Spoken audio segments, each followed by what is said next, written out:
Learners, I welcome you all to the lesson 15, My Vision for India of secondary level English.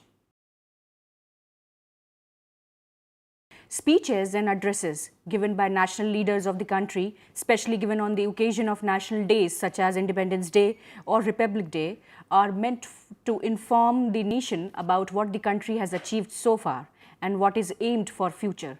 Through their speeches, they inform us about the new initiatives taken by our government towards keeping the momentum of development ongoing. Leaders are visionary. They are elected by the people of the nation, which entrusts them with the responsibility of taking the right initiatives in the larger interest of the nation. They are also called servants of the nation because they need to understand the problems, find ways to solve them, and work towards fulfillment of the greater aspirations of a nation and its people. Coming to the objectives, learners, after completing this lesson, you will be able to appreciate the former President Dr. Kalam's vision for India, identify an individual's role in India's development, use identical pair of words having different meanings in sentence of your own, use modals appropriately, and write a descriptive paragraph. Learners, Abdul Kalam was a scientist and engineer who served the nation as President of India from 2002 to 2007. He was born in Rameshwaram, Tamil Nadu on 15th October 1931 and died on 27 July 2015 while giving a lecture in Shillong. He was the youngest of the 5 children born to a Muslim boat owner named Jainul Abdin and his wife Ashiamma. His ancestors had once been wealthy traders, though his family lost much of its fortunes by the early 20th century. Kalam grew up in humble surroundings and had to take up a job while he was still in school in order to augment his family's meager income. After his schooling, Kalam went on to study aerospace engineering in Madras Institute of Technology. His initial dream was to become a fighter pilot, but he failed to qualify for the exam of Indian Air Force. He then started working at the Defense Research and Development Organization DRDO as a scientist and was later transferred to the Indian Space Research Organization ISRO. Eventually, he was appointed as the chief scientific advisor to the Prime Minister, and in this position, he played a key role in the Pokhran-2 nuclear tests. He was the first scientist to occupy the Rashtrapati Bhavan as President of India in 2002. He left the office after serving one term and became Professor of Aerospace Engineering at Anna University and a visiting professor at several other institutions. Learners, coming to the gist of the lesson, which is My Vision for India, this lesson is a part of a speech given by our former President APJ Abdul Kalam.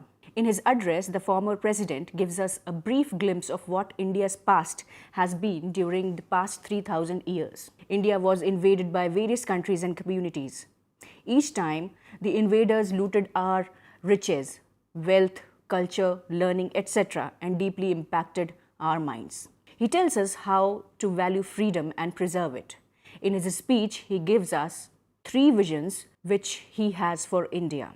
The first one is his vision for freedom. Unless we are free, we are not respected. The second one visualizes development. Each one of us, be it a child or an adult, wishes to be a citizen of a developed India. He feels that we Indians have not learned to take pride in the achievements made by our country. India had recorded a 10% growth in GDP, which was the highest a country could achieve, and we are one of the 5 nations to do so. Yet we always underrated our country and saw others superior to us. The third one stresses on the fact that both economic and military strength is required to build a strong and prosperous nation. As a scientist, Kalam feels he owes much to people he worked with and feels he is lucky to have got the opportunity to work with Vikram Sarabhai. Satish Dhawan and Brahma Prakash, all eminent scientists who did the nation proud in the field of space and nuclear sciences. By saying so, he is indirectly telling us about the riches of human resources we have in India and that one must have the humility to acknowledge their great works. Finally, he echoes the sentiments of John Kennedy, which he expressed in his inaugural address to his nation, that each citizen should ask what he can do for the nation and not what the nation can do for him. Kalam also tries to place the individual above the nation and tries to explain what each one of us need to do rather than sit and complain or curse government or people in different departments.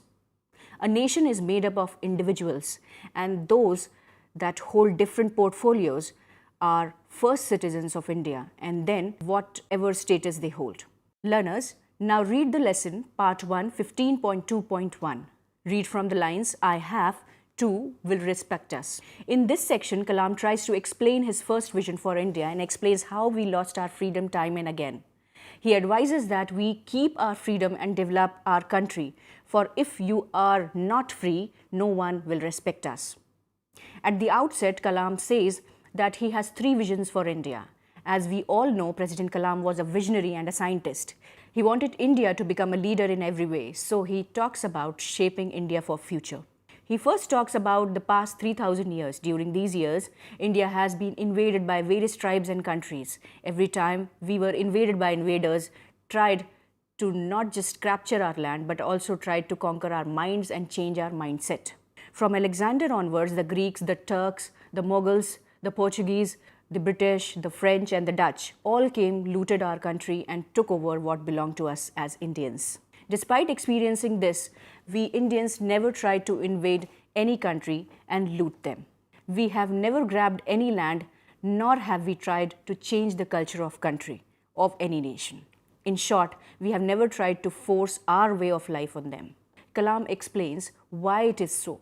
According to him, India respects the freedom and culture of other countries, and hence we have not tried to conquer or grab anyone's land so that we could rule them or expand our territories. In the light of this background, Kalam talks about his first vision. His first vision is that of freedom. According to him, Indians saw their first vision of freedom in the year 1857. Learners, why 1857? In 1857, we fought our first war of independence against the colonial rule of the British. We need to understand the importance of freedom, and we should protect it, nurture it, and build upon it so that we can make a strong India. Kalam gives a very valuable piece of advice over here. He says that if we are not free, then no one will respect us. Learners, let's come to the part 2, 15.2.2, and you may read from the lines, we have two terms of GDP. In this section, Kalam spells out his second vision.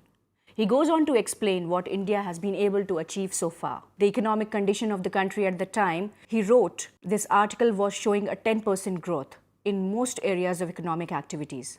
At that time, he said, our poverty levels are falling. The world has begun to recognize India and give it a place of respect. The world has recognized us, but we Indians are not ready to accept and proclaim that we see ourselves as a developed nation which is self-reliant and self-assured. We still lack the self-confidence in ourselves. This, according to him, is incorrect. Hence, his second vision for India is development. At the time he wrote this article, India had been free for 50 years. He says for 50 years we were developing and therefore called a developing nation. And now it is time we saw ourselves as a developed nation. At the time, India was recording a 10% GDP growth and therefore ranked amongst the top 5 countries which had recorded similar growth. Learners, let's come to part number 3, 15.2.3, and you may read from the lines, I have a third vision, 2, opportunity of my life. In this section, Kalam spells out his third vision for India. According to his third vision of India, he felt that every Indian ought to stand up boldly before the world. Till we stand up to the world, no one will respect us. Only a strong nation will be recognized because strength recognizes strength. Hence, we have to emerge before the world as a strong nation. To be a strong nation, we need both military and economic strength. The first gives a military might to fight off any intruder, and economic strength must be able to empower everyone. A poor nation cannot be military strong. Hence, both military and economic strength is important. They go hand in hand and should not be taken as separate entities. He recalls his working with India's 3 great minds, Dr. Vikram Sarabhai of Department of Science, Professor Satish Dhawan, who succeeded him, and Dr. Brahma Prakash, father of nuclear material. Vikram Ambalal Sarabhai was an Indian scientist and innovator widely regarded as the father of Indian space program. Sarabhai received the Shanti Swarup Bhatnagar Medal in 1962. Coming to Satish Dhawan, he was an Indian aerospace engineer widely recognized as the father of experimental fluid dynamics research in India. He was born in Srinagar. Dhawan was educated in India and further on in United States. Dr. Brahm Prakash is largely remembered in the country and abroad for his contributions in metallurgy. For ISRO, he was the first director of Vikram Sarabhai Space Center who inducted a vibrant culture in the center. Professor Brahm Prakash was born on August 21st, 1912 in Lahore. Learners, let's come to part 4, 15.2.4, and you may read from the lines, I was in Hyderabad, to Western countries are today. Having spelled out his 3 visions for India, APJ Abdul Kalam talks about a lecture which he was giving one day at Hyderabad. He says that when he was lecturing about his visions in Hyderabad, a young 14-year-old girl came up to him and requested him for an autograph. He asked her what she wanted to become when she grew up. Her reply was very satisfying. She said she wanted to live in a developed country. So, for the sake of all children and our children who wish to live in a developed country, it becomes important for people like us to create such an India for the next generation. Let everyone know that we are no longer underdeveloped country. We are very much developed nation. If we do not proclaim it ourselves, we will never believe that we live in a developed India. If we don't do that, then our next generation will also grow up to believe that our country is still underdeveloped. Turning towards the youth, and in fact every citizen of India, he asks a pointed question. Each one of us finds fault with everything we see and is seen complaining all the time. For instance, we blame our government as being inefficient. We say that our laws are old. We say our phones are not working. We are unhappy with our railway system and call it a joke. We say our airlines are the most inefficient and worst in the world. We complain that our mails, letters do not reach on time, hence the postal department is inefficient. We do not hesitate to say that our government is down in the pits and that it has gone to the dogs. We are so unhappy with our country, its government and its people who are serving in different departments. If this is so, then what can we do about it? In reply to this question, Kalam echoes the sentiments expressed by President J.F. Kennedy in his inaugural address to his nation. Kennedy was a famous president of America, remember. He had said, "My fellow Americans, ask not what your country can do for you. Ask what you can do for your country." Turning his words around, Kalam asks each Indian to ask what we can do for our country, for India, and do what has to be done to make India what America and other Western countries are today. After all, a country is made by its citizens and not a few people sitting in government or other departments. Each one of us should take on the responsibility of doing things together instead of sitting in a chair and complaining or blaming someone. Coming to the summary of the lesson, in this lesson, President Kalam has spelled out 3 visions for India if we want India to be a developed nation. His first vision is freedom. Without remaining free, no nation can develop.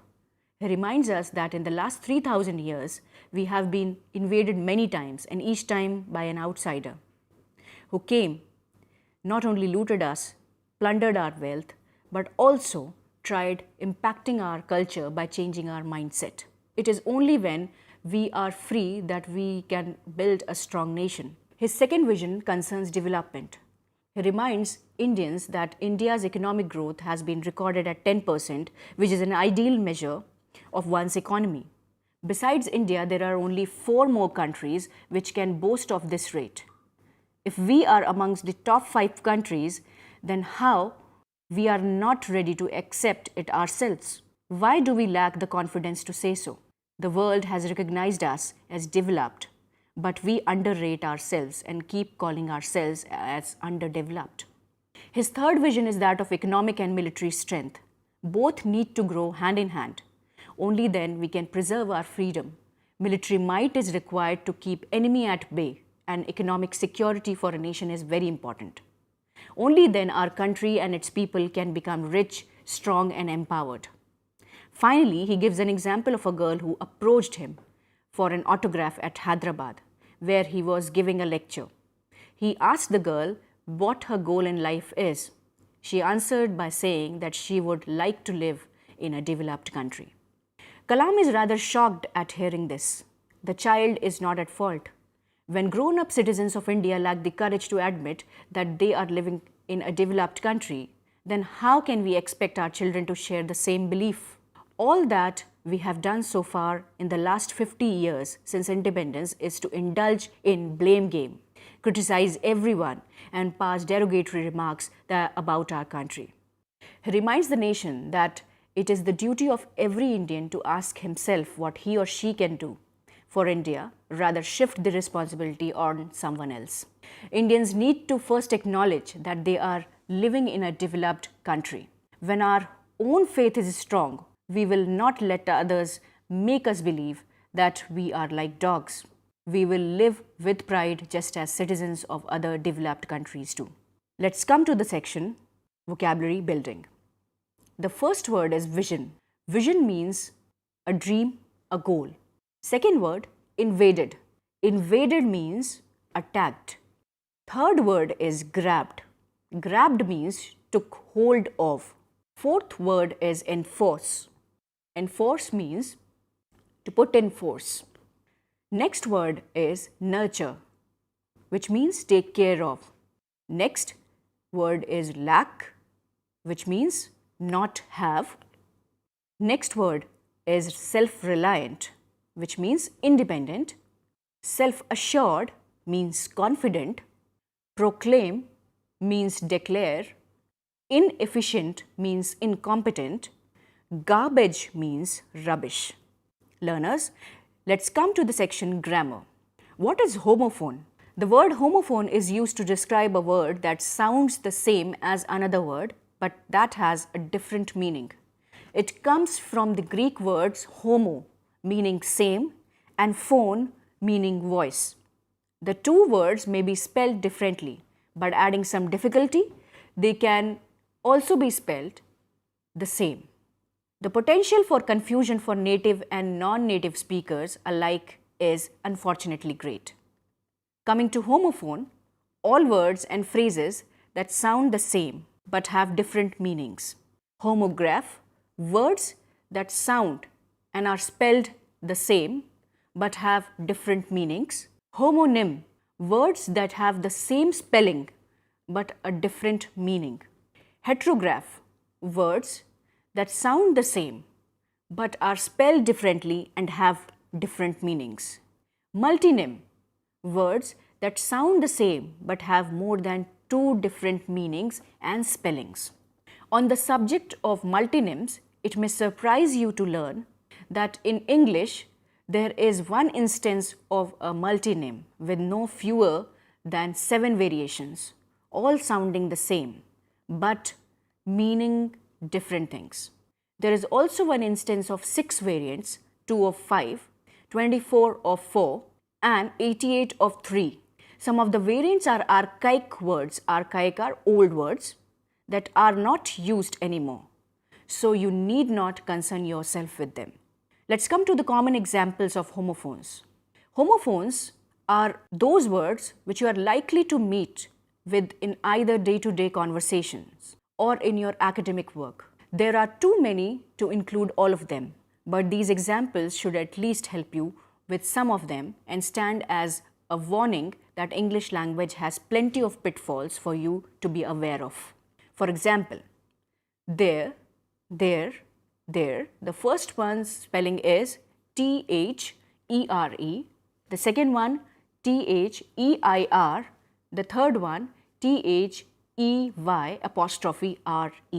Again, even native English speakers get this one wrong. So don't beat yourself up if you are struggling with it. The first, there, T-H-E-R-E, refers to a place that is not here. For instance, over there. It can also be used to state something such as there is an argument to suggest or to comfort someone, it will be all right. The second there, T-H EIR indicates possession, something belonging to them. For example, we could use their boat. This indicates possession, something belonging to them. The third they are, THEY apostrophe RE. It is a shortening of they are. For example, they are going to be here at 12 p.m. Next example, your. The first your is YOUR. The second your is YOU apostrophe RE. This has to be one of the most commonly confused aspects of the English language, and the fact that so many people get it wrong is a pet hate of every grammar purist. The first your, YOUR, is the second person possessive form, indicating something belonging to you. For example, this is your decision. So this is YOUR. The second your, YOU apostrophe RE, it is the short form of you are. For example, you are amazing. Next example, by. The first by is BY, the second by is BUY, and the third by is BYE. Another one on the list of commonly confused words. The first, BY, this preposition refers to something beside, near, or through. For example, there is an ice cream van over there by that tree. So by that tree, near that tree, beside that tree. So this by indicates beside, refers to something beside, near, or through. BUI, this is a verb meaning to purchase something. For example, let's go and buy a car. BUY. The next by, BYE, short for goodbye. This is an expression used to bid someone farewell. Next example, resign and resign. This one is a little tougher. These two words have identical spellings except for the hyphen and opposite meanings. The first, resign, has no hyphen. The second has hyphen between re and sign. Sign without the hyphen means to quit your job, and there is pronounced like a Z. Resign, it becomes resign. So the sign which we speak becomes resign, zine. It has a pronunciation of Z. For example, my boss didn't want to increase my salary, so I decided to resign. This will be my last week of work. So over here, the pronunciation of SIGN would be like zine, and it has a pronunciation of Z over there.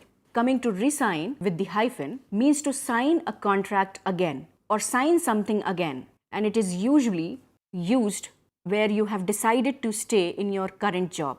In resign, re hyphen sign, the S is pronounced as an S. So in the previous occasion, the S was pronounced as Z. Over here, when we are including a hyphen between re and sign, this sign is pronounced, the S is pronounced as S only, and you emphasize the first syllable. For example, I love my current job, so I happily resigned for another year. So it was resign previously, and this is resigned. Coming to advice and advise. With these words, we have similar spellings, similar meanings, and only a slight difference in pronunciation. In advice, with an S sound, it is a noun. You can give your friend some advice. It has sa sound, S sound in advice, ADVICE. For example, my father gave me one piece of advice. Always be on time. So this is advice. The second one, advise. With a Z sound, it is a verb. With this word, you can advise your friend.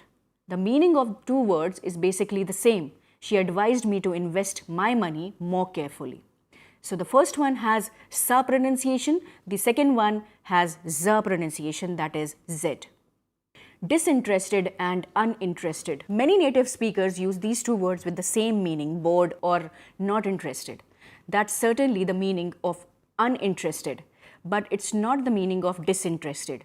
The real meaning of disinterested is being impartial, objective, and not taking a side in an argument.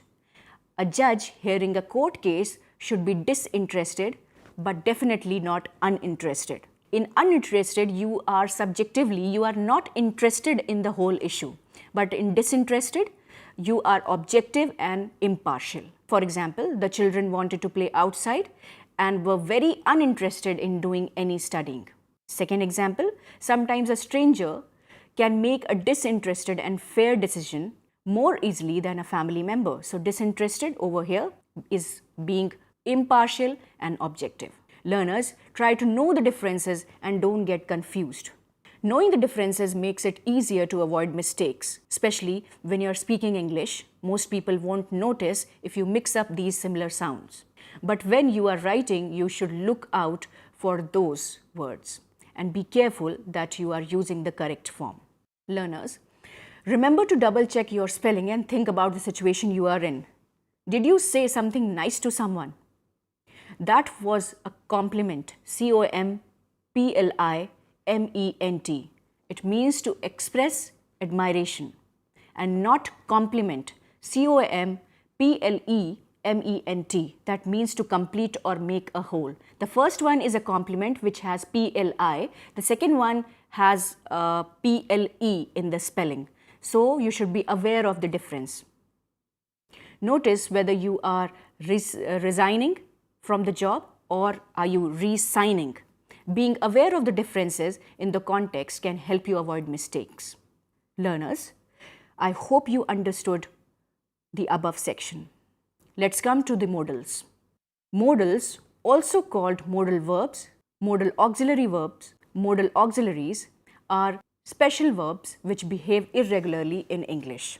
They are different from normal verbs like work, play, visit, etc. They give additional information about the function of the main verb that follows it.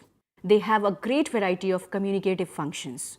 For example, you can't add s, ed or ing to these modals.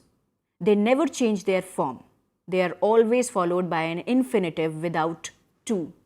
They are used to indicate modality, allowing speakers to express certainty, possibility, willingness, obligation, necessity, ability. Some modal verbs are can, could, may, might, will, would, shall, should, must. The verbs or expressions dare, ought to, had better, and need not behave like modal auxiliaries to a large extent and may be added to the said list. Modal verbs are used to express functions as permission, ability, obligation, prohibition, lack of necessity, advice, possibility, probability. For example, they can go to the movie now. Can, modal verb. Could I use your mobile phone? Could, again. He will complete the project in 2 days. Will, modal. Would you mind giving me a ride to the nearest station? Would, modal. We must follow safety rules. Must, modal. In the said sentences, the underlined words are all modals. For example, will, would. Express, making predictions. This child will be a great scientist one day. Persuasion, the doctor said he would operate on the patient immediately. Obligation, you must report the theft to the police immediately. Duty, you must use your right to vote. It must be noted that could or would also express politeness in one's speech. Learners, let's come to the descriptive paragraph section. The purpose of descriptive writing is to make our readers see, feel, and hear what we have seen, felt, and heard. Whether we are describing a person, a place, or a thing, our aim is to reveal a subject through vivid, carefully arranged details. Two common forms of description are character sketch or profile and the place description.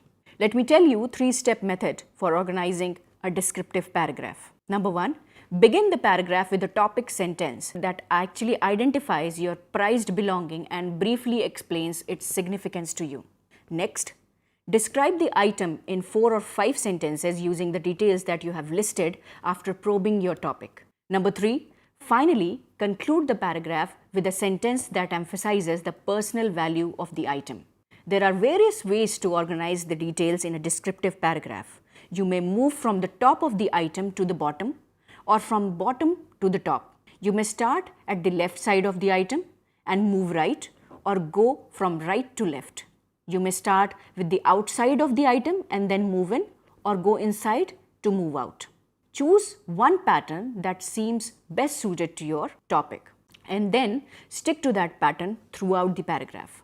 Learners, do the exercise 15.4 writing descriptive paragraph of the lesson where information about Dr. Rajendra Prasad is given. Learners, now at the end of the lesson, let me conclude, and there are certain points to ponder. Learners, freedom is essential for growth and development. As you know, India has been looted and plundered by invaders from the West many times. Each time invaders looted material wealth and also our culture and pattern of thinking. India has reached a GDP of 10%, which makes us part of the exclusive 5 countries which have been able to achieve this target. Despite all this, we Indians do not acknowledge that we are part of the developed country. To get respect from others, we need to respect ourselves first. A free, strong, independent and developed nation must be strong economically. A strong military will protect our borders and keep the enemy at bay. An economically strong country teaches its citizens to live with pride. It is the dream of every citizen to be able to live in a stable, rich, prosperous and developed India. Indians tend to criticize and blame others for whatever lapses they see anywhere. At such a moment, Dr. APJ Abdul Kalam takes inspiration from President Kennedy's words in his inaugural address. Ask not what the country can do for you, ask what you can do for your country.